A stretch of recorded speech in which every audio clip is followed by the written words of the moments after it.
Honourable Member for Vancouver East. Thank you very much, Mr. Speaker.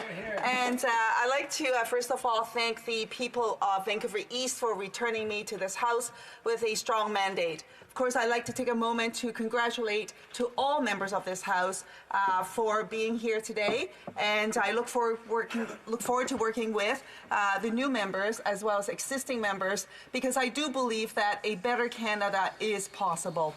Now, it is a privilege and an honor for me to bring the voices of Vancouver East to Ottawa as their representative.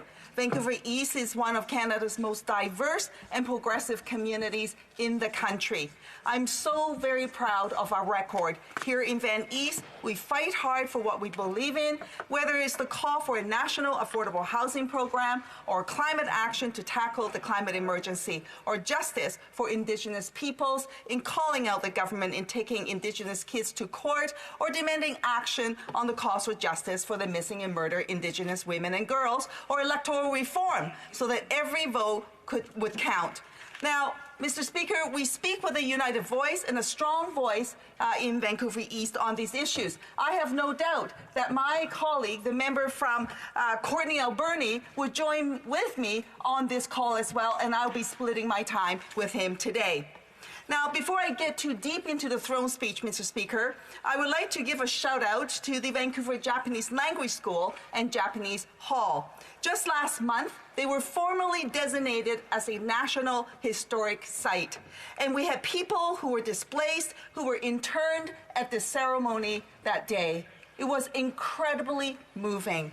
And this recognition is so important on so many levels. It is a piece of history that all Canadians should learn about.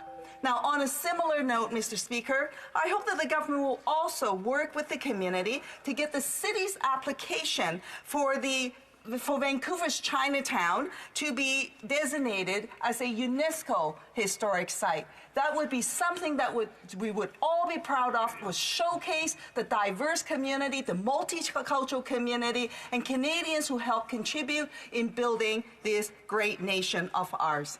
Today, we are in a minority government situation.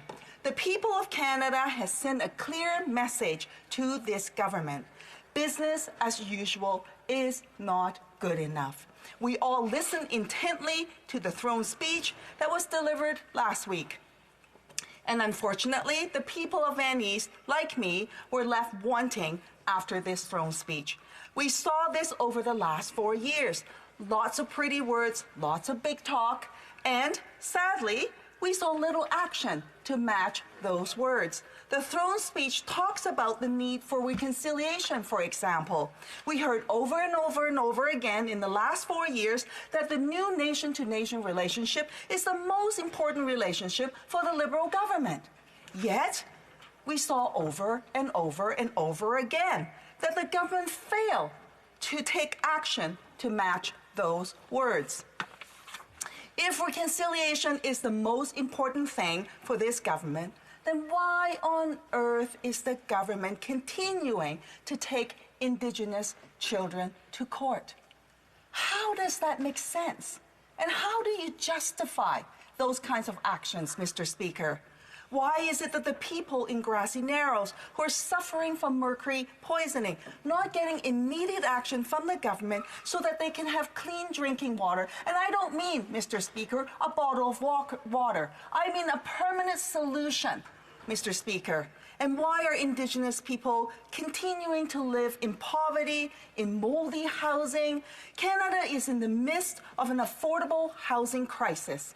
In Vancouver alone, this year's homeless count identified more than 2,000 homeless people, more than 600 who are living on the streets, and 40% of them are Indigenous.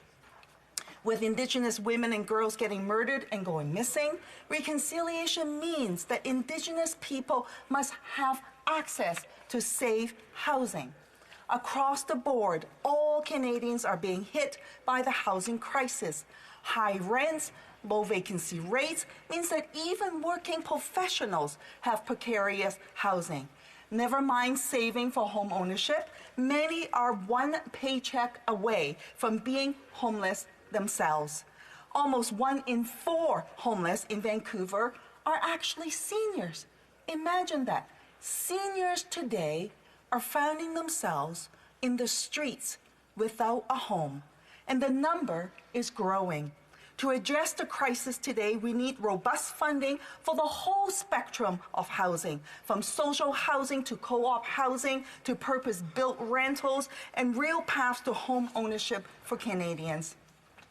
No more delaying of funding flow and no more rhetorical advantages, double counting and word games. It is not good enough that the Liberals choose to spend 19% less than the Harper government on affordable housing, and that much of this decline was in programs that are targeted to low-income households. It's not good enough that we saw a $325 million, a 14% reduction in funding for assistance for housing needs programs.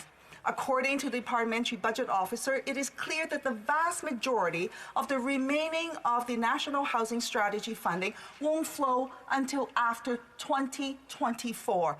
That's another election cycle away, Mr. Speaker. Funding in 2024 won't help anyone in my community struggling to find affordable housing today or tomorrow or next week or the next year or the year after.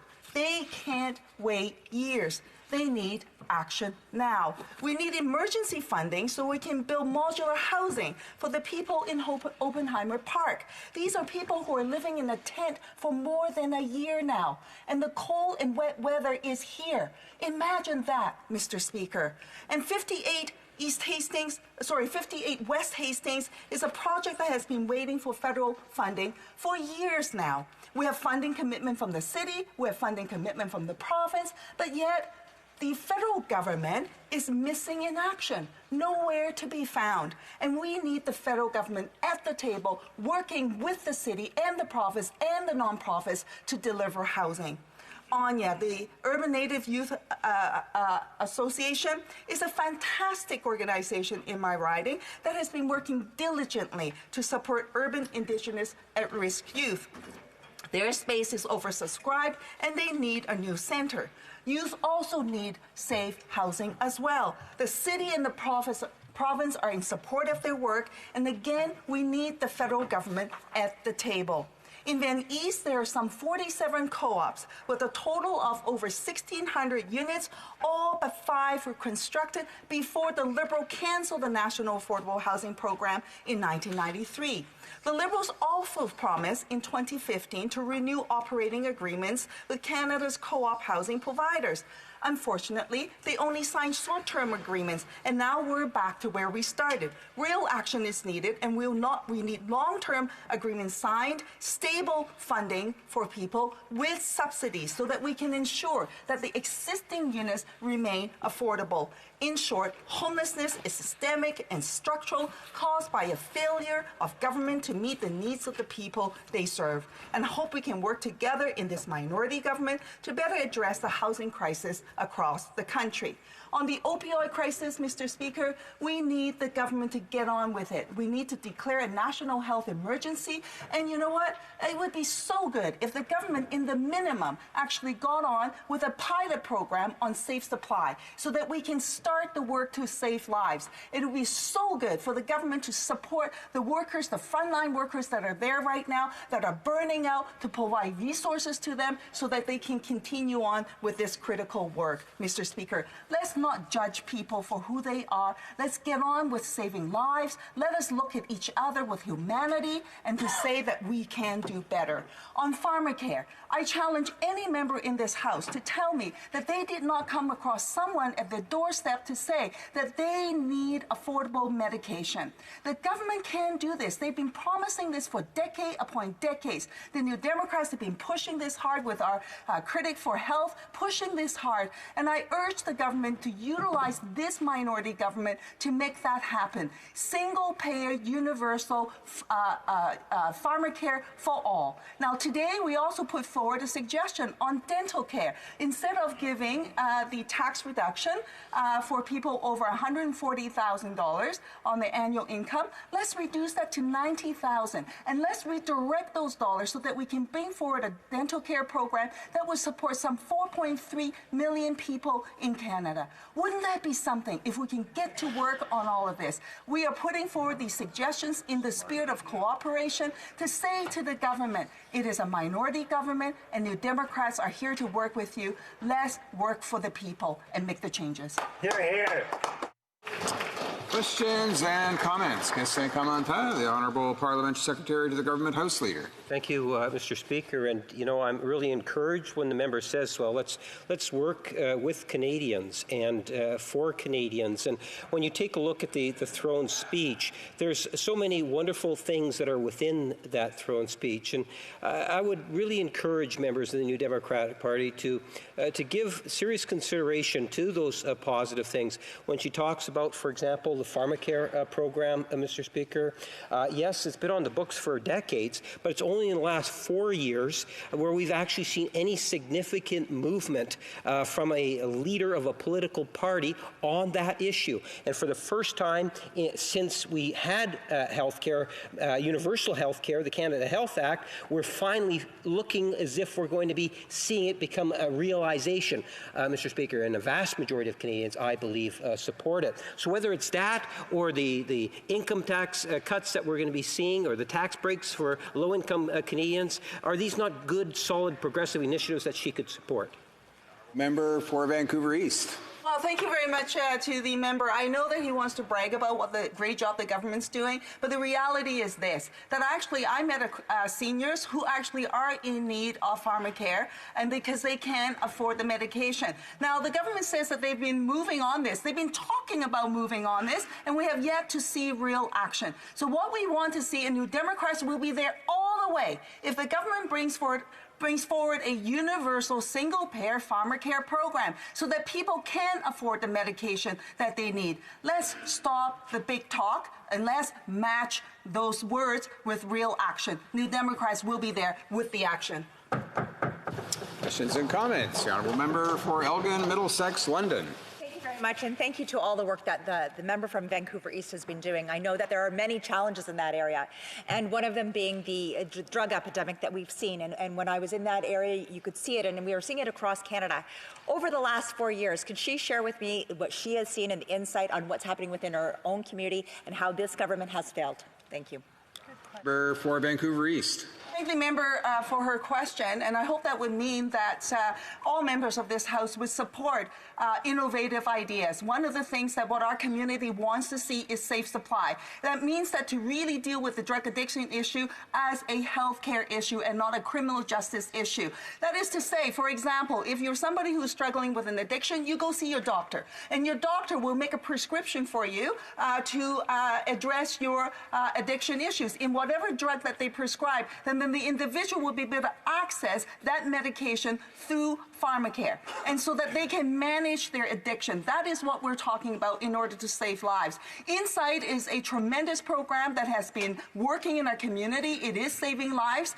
It is reducing the spread of diseases, but that alone is not enough. We have the fentanyl crisis. Some 12,000 people have died across this country. It's not just in the downtown east side. It is all of our communities. So let's, I hope that the government, and I call on the government, in the very minimum, announce a pilot program. Let's do it in Vancouver's downtown east side with a safe supply program to save lives. And let's show the rest of the country how this could be done without judgment. Questions and comments. The Honourable Member for Windsor West. Mr. Speaker, I want to thank the member for Vancouver East for her intervention, and in particular noting dental care and Pharmacare.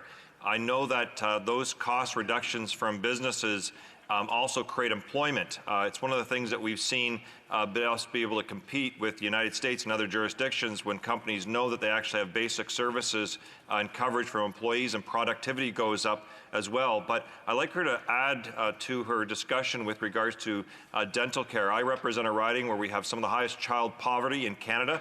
And how wrong is it for a country like Canada to let kids go in pain when we don't actually have a dental care program? Honourable Member for Vancouver East. Thank you very much, and I thank my colleague for his question, and also congratulate him on his return as the Dean of the NDP caucus.